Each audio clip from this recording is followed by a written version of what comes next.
Why being naive can make your fortune. Back when I worked in the corporate world, I used to get called naive at least once a week. I kept treating my employees like adults instead of like naughty children. My writing lightened up the stiff, lawyer-crafted language we used with our customers.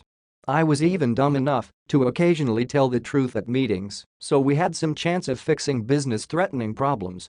TSK, TSK, TSK. Such a bright girl, but I clearly had no head at all for business. So I took off on my own.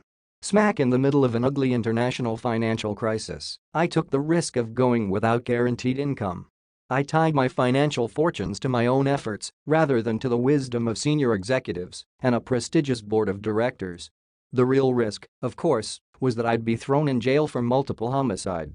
In comparison to that, self-employment looked like the safest bet. It's worked out pretty well so far. But it seems that every year offers new opportunities to work on bigger things.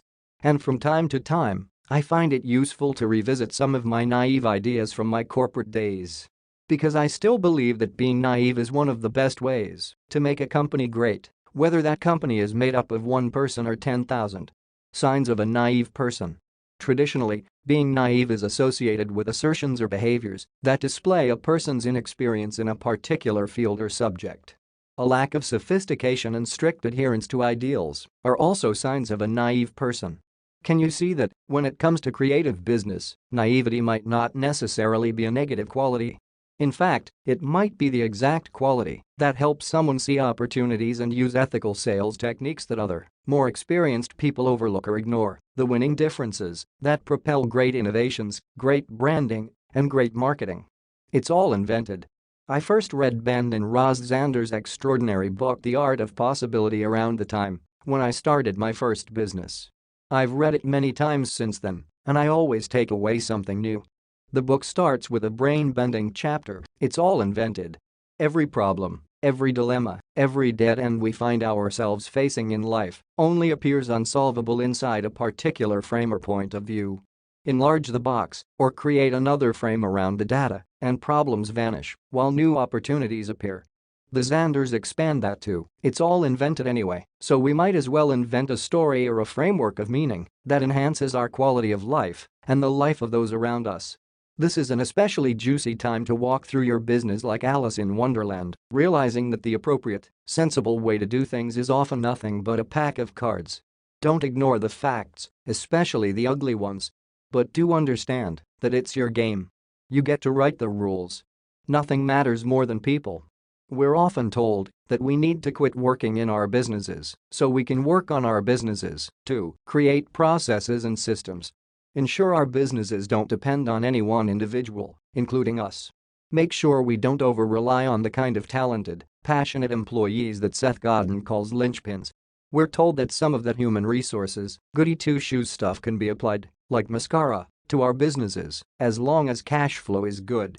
But it's a luxury. When times are tight, all that earthy, crunchy crap has to go. Those irritating employees are lucky to have jobs at all. The late Tony Hsieh talked in his book, Delivering Happiness, about how that assumption could have lost him control of Zappos. Hsieh faced a board of directors that wanted to cash out. That board had a hard time concealing their impatience with Hsieh's little social experiments. In other words, his groundbreaking culture of employee autonomy. The writing was on the wall. If Hsieh didn't step carefully, the board would replace him as CEO. Even legendary megalomaniac Lee Iacocca once said, "You have to be good with people to work here." It turns out people are all we've got. Cluelessness can be an asset. One of my favorite business role models is Richard Branson. Usually styled these days as uber-successful billionaire, Sir Richard Branson, Branson spent much of his business life doing things that were entirely clueless. His decision, while still at school at 15 years old, to launch a national magazine instead of focusing on his studies was clueless. Branson's choice to start a record store when he knew nothing about retail was clueless.